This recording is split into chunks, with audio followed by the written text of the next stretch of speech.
નમસ્કાર, મોર્નિંગ 100 માં આપનું સ્વાગત છે। સમાચારો સાથે હું છું પંકજ। શરૂઆત મહત્વપૂર્ણ ખબરથી। રાજકોટમાં સતત બીજા દિવસે રફતારનો કહેર જોવા મળ્યો। 150 ફૂટ રિંગ રોડ પર રામાપીર ચોકડી ઓવરબ્રિજ પર અકસ્માત થયો। દારૂના નશામાં ધૂત કાર ચાલકે બાઇક ચાલકને અડફેટે લીધો। કારે બાઇકને અંદાજિત 200 મીટર સુધી ઢસડ્યો હતો। કિરીટભાઈ રસિકભાઈ પોંદા નામના વેપારીનું મૃત્યુ થયું છે। કિરીટભાઈ લોધાવાડ ચોકમાં સેન્ડવિચની લારી ચલાવે છે। કિરીટભાઈ દુકાન બંધ કરીને ઘરે જતા હતા। અનંત ગજ્જર અને દેવેન્દ્ર ઉપાધ્યાય નામના વ્યક્તિઓ કારમાં સવાર હતા। અનંત ગજ્જર નામનો વ્યક્તિ કાર ચલાવતો હતો। આરટીઓ અને એફએસએલના અધિકારીઓની મદદ પણ લેવાઈ રહી છે। કારમાં સવાર બંને વ્યક્તિઓના મેડિકલ ટેસ્ટ કરાવવામાં આવશે। મેડિકલ ટેસ્ટમાં બંને પીધેલા જણાશે તો એ અંતર્ગત અલગથી ગુનો પણ દાખલ કરવામાં આવશે।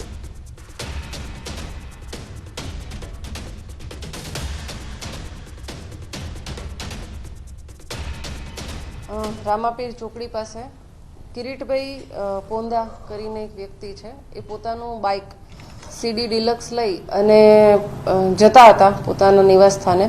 ત્યારે પાછળથી એક વોક્સવેગનની ટી રોક કાર એણે આ બ્રિજ ઉપર જ કિરીટભાઈને વાહનને ટક્કર મારતા એ વાહન પરથી પડી ગયેલા અને એમનું ઘટના સ્થળ પર જ એમનું મૃત્યુ થયેલ છે। અને આ ગાડી છે એ પણ આગળ બ્રિજથી થોડી આગળ જઈ અને આરએમસીના જે થાંભલા છે એની સાથે આ ગાડી અથડાઈ છે। અને જે અંદર બે વ્યક્તિઓ હતા એ બે વ્યક્તિઓને પોલીસે હાલ હસ્તગત કરેલ છે, ડિટેન કરેલ છે। અને જે મરણ જનાર છે એના પરિવારની ફરિયાદ લેવાની કાર્યવાહી હાલ ચાલુ છે।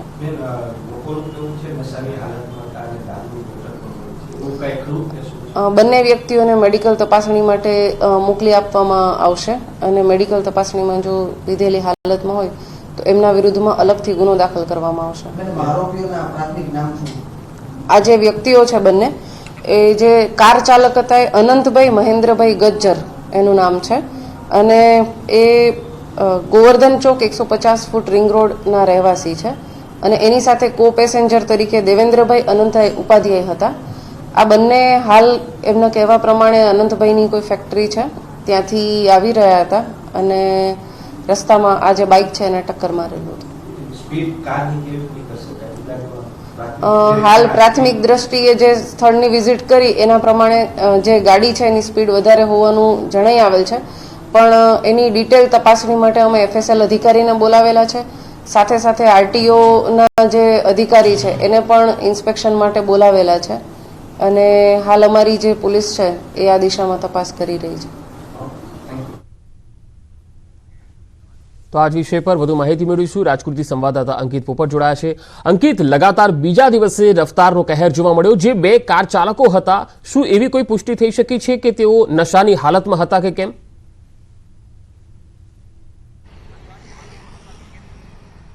ચોક્કસ પંકજ, ખાસ કરીને વાત કરવામાં આવે તો રંગીલું રાજકોટ જાણે કે રફતાર માફિયાઓના કારણે અકસ્માતોનું શહેર બની ગયું હોય એ પ્રકારની ઘટના છે તે સામે આવી છે। હું આપને મારી પાછળના જે દ્રશ્યો છે આ દ્રશ્યો બતાવવાનો પ્રયત્ન કરી રહ્યો છું। જોઈ શકાય છે કે વહેલી સવારે 4:30 વાગ્યાના અરસામાં રાજકોટ શહેરના રામાપીર ચોકડી જે ઓવરબ્રિજ આવેલો છે આ ઓવરબ્રિજ ઉપર ફોક્સવેગન કાર ચાલક દ્વારા છે તે ટુ વ્હીલર ચાલકને છે તે અડફેટે લેવામાં આવ્યો હતો ને ત્યારબાદ જોઈ શકાય છે કે જે આ ટુ વ્હીલર ચાલક છે તેને કેટલે દૂર છે તે ફંગોળી દેવામાં આવ્યો છે। અંદાજિત કહી શકાય કે 200 મીટર જેટલો આ જે ટુ વ્હીલર ચાલક છે તેને ફંગોળી દેવામાં આવ્યો છે ને ત્યારબાદ આ જે બ્રિજ પૂર્ણ થાય છે ને બ્રિજ પૂર્ણ થયા બાદ છે તે કાર ચાલક છે તે પોતાના સ્ટેરિંગ ઉપર કાબુ ગુમાવે છે ને ત્યારબાદ કાર છે તે વીજપોલ સાથે છે તે અથડાઈ જાય છે। બંને કાર જે કારની અંદર સવાર વ્યક્તિઓ હતા, અનંત ગજ્જર નામનો વ્યક્તિ છે કે જે કાર ચલાવતો હતો, તેની સાથે દેવેન્દ્ર ઉપાધ્યાય નામનો વ્યક્તિ છે કે જે તેની સાથે સવાર હતો। આ બંનેની અટકાયત કરી લેવામાં આવી છે। ગાંધીગ્રામ પોલીસ ખાતે બંનેને લઈ જવામાં આવ્યા છે ને જે પ્રમાણે સૂત્રો જણાવી રહ્યા છે તે પ્રમાણે બંનેને હાલ રાજકોટ શહેરની સિવિલ હોસ્પિટલ ખાતે લઈ જઈ તેમના મેડિકલ ચેકઅપ પણ કરાવવામાં આવી રહ્યા છે। કારણ કે એક વાત એવી પણ સામે આવી હતી કે આ બંને જે વ્યક્તિઓ છે તે ખાસ કરીને નશાની હાલતમાં હતા ને કારમાંથી ઉતર્યા બાદ તેઓએ દારૂની બોટલ કે જે પોતાની પાસે હતી આ દારૂની જે બોટલ છે તે બહાર ફેંકી હતી અને ત્યારબાદ આ જે દારૂની બોટલ ફેંકવામાં આવી હતી તે પોલીસ દ્વારા કબજે લેવામાં આવી હતી. જોકે આ મામલે પોલીસ દ્વારા કોઈ સત્તાવાર માહિતી આપવામાં નથી આવી. અમે આપને જે ટુ વ્હીલર બતાવી રહ્યા છીએ આ જોઈ શકાય છે કે કિરીટભાઈ પોંદા નામના વ્યક્તિનું આ બાઇક છે કે જેઓ લોધાવળ ચોક વિસ્તારની અંદર પોતાની સેન્ડવિચની દુકાન ચલાવે છે. વહેલી સવારે તેઓ પોતાની દુકાન બંધ કરીને પોતાના ઘર તરફ જઈ રહ્યા હતા. અહીંથી તેમનું ઘર થોડેક જ દૂર છે. તેઓ પોતાના ઘરે પહોંચે પરંતુ કમનસીબીથી કિરીટભાઈ પોંદા નહીં પરંતુ કિરીટભાઈ પોંદાની લાશ છે તે તેમના ઘરે પહોંચી છે. જી પંકજ. જી અંકિત, આભાર સમગ્ર માહિતી આપવા માટે. તો બે અલગ અલગ તસવીરો આપને બતાવી રહ્યા છીએ. તસવીરોમાં જોઈ શકાય છે કે આ જ્યારે અકસ્માતનો બનાવ બન્યો ત્યારે ત્યાં કયા પ્રકારના દ્રશ્યો જોવા મળ્યા. હાલ તો આ જે કાર ચાલકો છે તેઓ નશાની હાલતમાં હતા કે કેમ તેની તપાસ ચાલી રહી છે. કાર ચાલકની સામે એક્શન પણ લેવાયું છે. રાજકોટ શહેરમાં ફરી એક વખત રફતાર માફિયા દ્વારા એક પરિવારનો માળો છે તે પીંખી નાખવામાં આવ્યો છે. જી હા, હું આપને મારી પાછળના જે દ્રશ્યો બતાવી રહ્યો છું આ દ્રશ્યો જોઈ શકાય છે કે શીતલ પાર્ક નજીક આવીને આ જે વોક્સવેગન કાર છે જોઈ શકાય છે કે કઈ રીતે હાલતની અંદર અહીં જોવા મળી રહી છે. રામાપીર ઓવરબ્રિજ ઉપર અકસ્માત સર્જ્યા બાદ આ કાર છે તે નીચે આવીને ત્યારબાદ આ વીજ પોલ સાથે છે તે અથડાઈ હતી અને સમગ્ર મામલે ગાંધીગ્રામ પોલીસ દ્વારા 2 વ્યક્તિઓની અટકાયત કરી લેવામાં આવી છે. તો સાથોસાથ સમગ્ર ઘટનાની અંદર સેન્ડવિચ ની દુકાનના જે સંચાલક છે કિરીટભાઈ પોંદા તેમનું ઘટના સ્થળ ઉપર મૃત્યુ નીપજ્યું હોવાની જે ઘટના છે તે સામે આવી છે. સમગ્ર મામલે જે પ્રમાણે વાતચીત ચાલી રહી છે તે મુજબ કારનો ચાલક અને તેની સાથે રહેનાર વ્યક્તિ છે તે દારૂ પીધેલી હાલતની અંદર તેમને આ અકસ્માત સર્જ્યો હોવાની વાત છે તે સામે આવી રહી છે. ત્યારે પરિવારજનો આપણે સાથે છે, આપણે તેમની સાથે પણ વાતચીત કરીશું. તો સાથોસાથ જે પ્રથમ વ્યક્તિ અહીં હતા આપણે તેમની સાથે પણ વાતચીત કરીશું. શું કહેશો, આપનું નામ શું છે? હાર્દિક માવલા. હાર્દિકભાઈ, ઘટના કેવી રીતે બની, શું કહેશો? ઘટના એ ભાઈ આવતા હતા, પુલ ઉતરતા હતા અને આ ગાડી બહુ જાજી સ્પીડમાં હતી અને એ ભાઈને ઉડાડ્યા અને એમની ગાડી કંટ્રોલ ન થઈ. એ ભાગવા ગયા અને કંટ્રોલ ન થઈને અહીંયા આવીને અથડાણી. એટલે મેં 108ને ફોન કર્યો અને પછી ભાઈ 2 જણા ગાડીમાંથી બહાર નીકળ્યા અને બોટલનો ઘા કર્યો અહીંયા અને અનંત ગજર એવું કંઈક નામ કીધું એ ભાઈ. ખાસ કરીને ત્યારબાદ પોલીસ ક્યારે પહોંચી અને પોલીસે અહીંથી શું કબજે કર્યું છે, શું કહેશો? બસ 5 થી 7 મિનિટમાં એમ્બ્યુલન્સ ને પોલીસ બે સાથે પહોંચી અને ઈ બે અને દારૂની બોટલ ને બધું કબજે કરી લીધું. સર, ચોક્કસ. તો મૃતકના પરિજનો પણ આપણી સાથે છે, મિત્ર વર્તુળ પણ સાથે છે. શું કહેશો કે આ પ્રકારની કાર્યવાહી થવી જોઈએ? 10 મહિના પહેલા આ જ પ્રકારનો એક બનાવ બન્યો હતો, ત્યારે પણ એક લોહાણા પરિવારનો દીકરો છે આ જ પ્રમાણે મૃત્યુ પામ્યો હતો. શું કહેશો? આ લોકો સામે કાર્યવાહી થવી જોઈએ સાહેબ. અમારો મિત્ર તમારી સાથે જ હતા, 10 મિનિટ થઈ ચા પીને છૂટા પડ્યા નથી કે હું ઘરે જાઉં છું, તમે ઘરે જ આવી કે હું આમ જાઉં કે એ સેન્ડવિચનો ધંધો કરે લોધાવળ ચોકમાં જલારામ સેન્ડવિચ.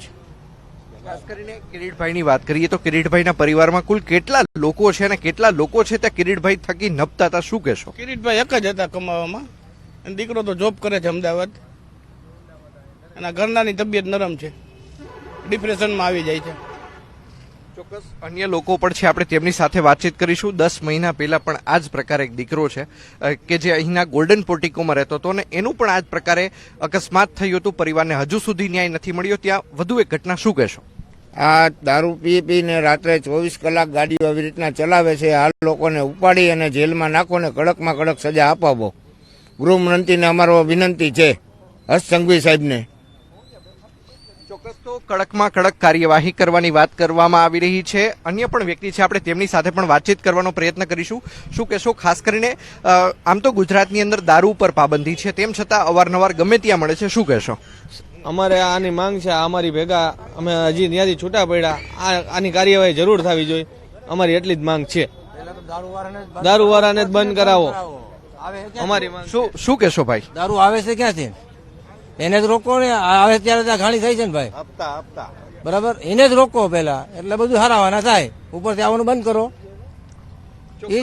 ભલે ગાંધીના ગુજરાતમાં આમ તો દારૂ ના ગેરકાયદેસર વેચાણ અને ખરીદ ઉપર પાબંદી હોય, પરંતુ જોઈ શકાય છે કે દારૂના નશામાં ચકચૂર જે રફતાર માફિયા છે તેને ફરી એક વખત અકસ્માત સર્જ્યો છે ને અકસ્માત સર્જવાના કારણે વધુ એક પરિવારનો માળો છે તે પીંખાઈ ગયો છે.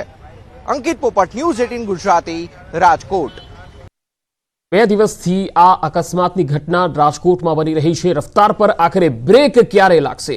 ન્યૂઝ 18 કરી રહ્યું છે સવાલ। કાર ચાલક નશામાં હતો કે કેમ તેની તપાસ થવી જોઈએ અને આ કાર ચાલક જો નશામાં હોય તો તેની સામે કડક કાર્યવાહી થવી જોઈએ। ટ્રાફિક નિયમોની અવગણના કેમ થઈ રહી છે? આ અંગે ખૂબ જરૂરી છે કે ટ્રાફિક વિભાગ પણ સતર્કતા દાખવે। વારંવાર રસ્તા ઉપર અકસ્માતના બનાવ બની રહ્યા છે। શું કારમાં દારૂની બોટલ હતી? જે રીતે સ્થાનિક લોકો કહી રહ્યા છે કે દારૂ અહીંયા વેચાય છે અને કાર ચાલકો આ રીતે દારૂ પીને નીકળે છે। કાર ચાલક સહિત અન્ય વ્યક્તિ પણ પીધેલો હતો કે કેમ એ પણ તપાસનો વિષય છે। શું આ જ પ્રકારે અકસ્માતો થયા કરશે? 2 અલગ અલગ તસવીરો આપણે બતાવી રહ્યા છે। પહેલો બનાવ રામાપીર ચોકડી ઓવરબ્રિજ પર જે બન્યો, જેમાં બાઇક ચાલકનું મૃત્યુ થયું। બીજી તસવીર 2 કાર વચ્ચે જે અકસ્માત થયો, યાજ્ઞિક રોડ પર આ બનાવ બન્યો હતો। રાજકોટની જ અકસ્માતની આ 2 અલગ અલગ તસવીરો। 2 દિવસમાં 2 ઘટના બની અને હાલ આ સમગ્ર મામલામાં હવે અકસ્માત રોકવા માટે કોઈ પગલાં ભરાય એ ખૂબ જરૂરી છે, કારણ કે નિર્દોષ લોકોના જીવ જઈ રહ્યા છે।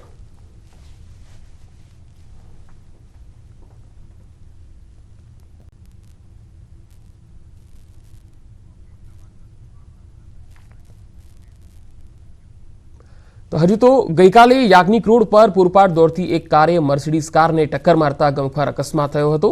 હવે જોવાનું એ છે કે પોલીસ શું કાર્યવાહી કરે છે। હવે